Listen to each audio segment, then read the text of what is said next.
Hi, my name is Grant, and I am in long-term recovery from stimulant and opioid abuse. So when I was in college, my sophomore year was when I was first introduced to stimulants.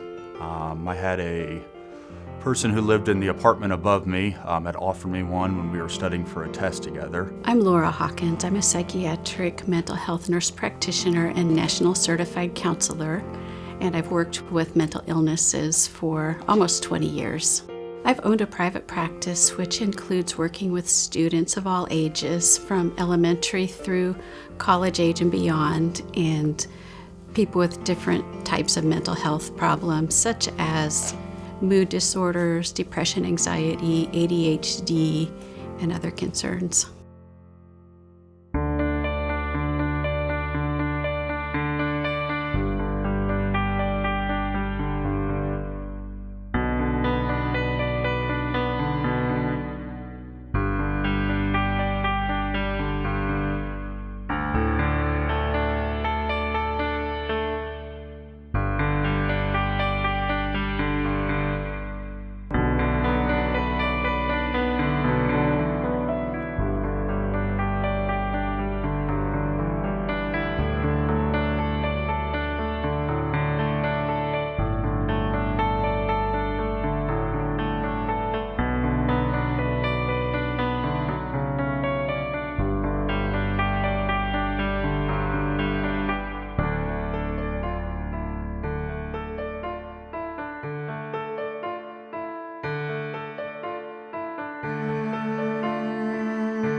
When I went to college, it was a lot more responsibility than in high school. I was very blessed to have my parents help me with college, so I wanted to get good grades and not let them down. You know, all those things just kept coming to my mind, like, well, I got to do this today, I got to do that, I got to join this club.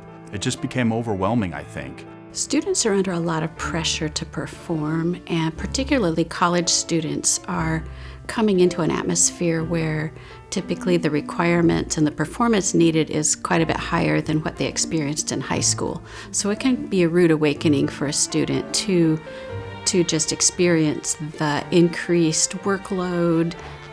There's usually an increased need to design their own time and space, to create their own structure. So those are real challenges for everyone, but they can really hit students pretty hard, especially coming into college. When I took the stimulants, it was almost like all those worries just disappeared. And I liked the effect that the stimulants had, was taking that worry and that panic and that I have a million things to do a day, it takes that all away.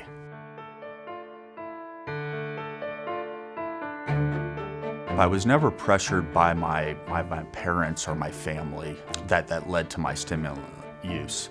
When I went to college, and again when I was first introduced to it, I didn't have any peers who were forcing it on me, but I did notice that a lot of my peers were using this drug.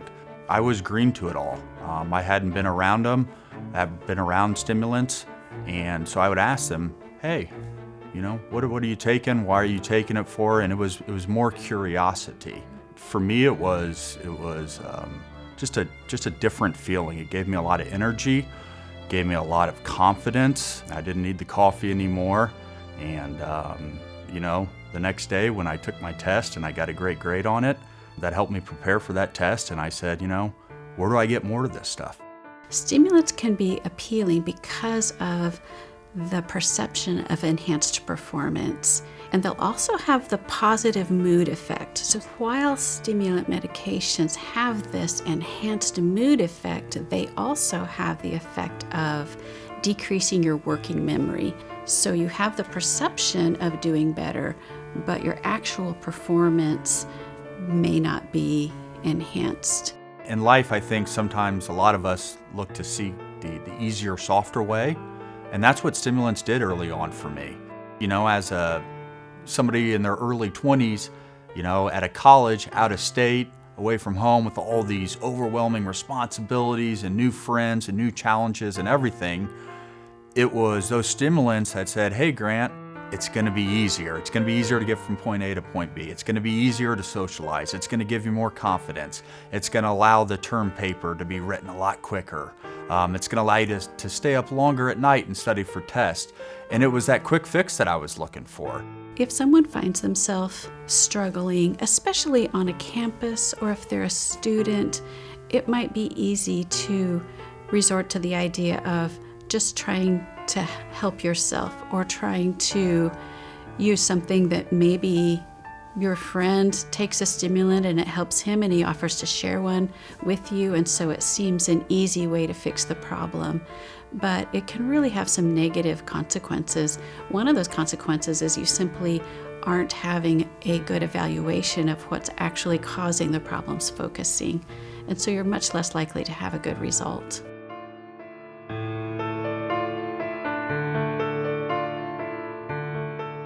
So when I took that first stimulant, it was kind of a relief. I think that's why that I liked it so much. It kind of took all those worries, all that anxiety, all that stress away from me.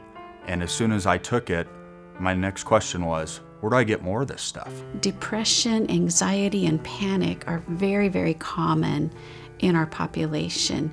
And these conditions have symptoms related to poor focus, such as decreased concentration, poor motivation, distractibility, mind going blank, feeling restless.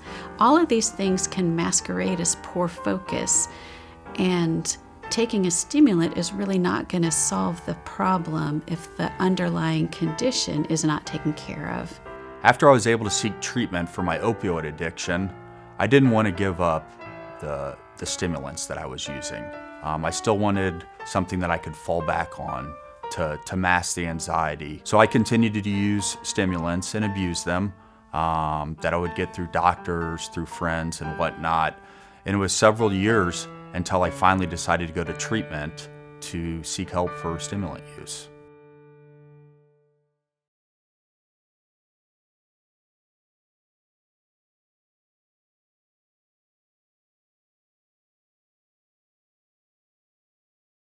I just want people to know that there's certain stereotypes, I believe, that go into stimulant use or drug abuse, and that was me growing up. You know, I would see a homeless person, or I would be very judgmental of people, or see them on the news or TV or whatever, and say, well, they probably got in trouble because they're a drug addict. And I would almost look down on people. I never would have dreamed that I would one day be in those shoes of the people that I saw on TV.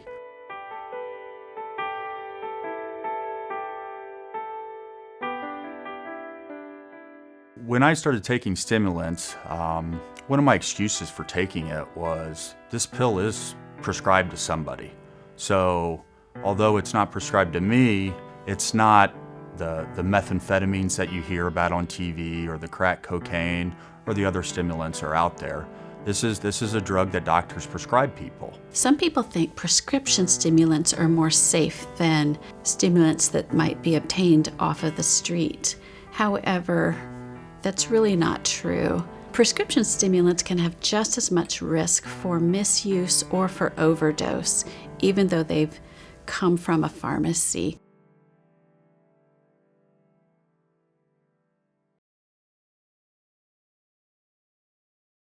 One of the main stereotypes is people who use stimulants. Generally you hear kids who are in college who are struggling with their grades. Maybe they're the only ones who use stimulants.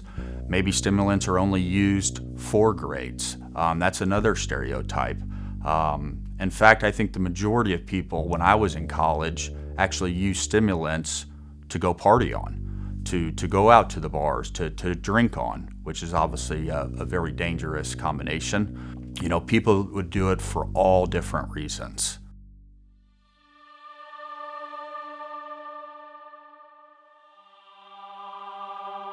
Addiction does not discriminate. I've seen it affect all different types of people, and I think that was one of my big misconceptions growing up. It's not just a particular group of people or wealth status or social status. It is found everywhere.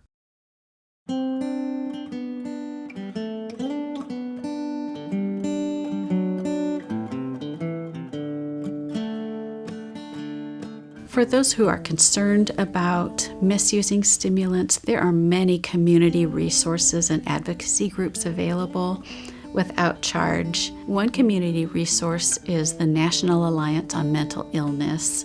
They have many local chapters and many free services to the community. For those out there still in active addiction, there are support groups out there.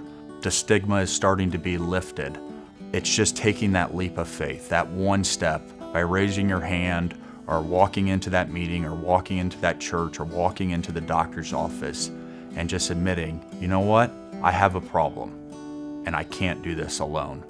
Many support groups are available not only to the individual, but also to their family members or support network.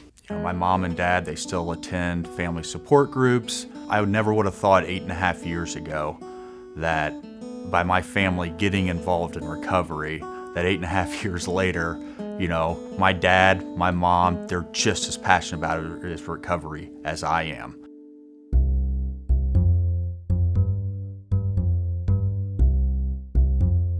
For those still using stimulants in an academic setting, I know for me it was a very slippery slope. I would just recommend that you consult with your medical provider and finding what needs you are trying to meet by taking those stimulants. If you're struggling with focus, it's important to get a good evaluation of those symptoms.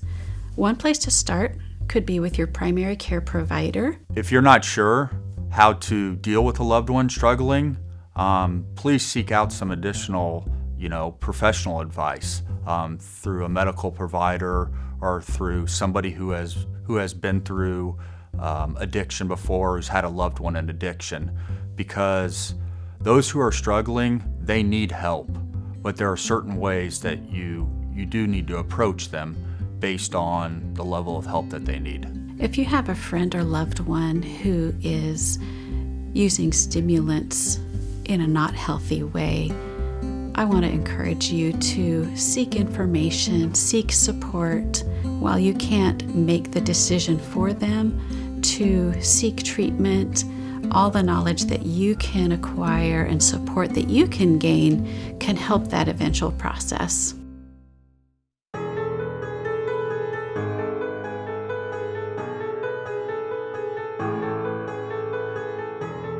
Know that recovery is possible. There's a lot of support out there. If you are struggling, it's probably one of the hardest things you will ever do is to have to tell a family member or a loved one because you don't want to let them down. But it's one of the best things that you can do for your recovery. Having that extra accountability there for them to love you, to support you. It's meant all the world to me, and it's one of the reasons I'm still sitting here in this chair.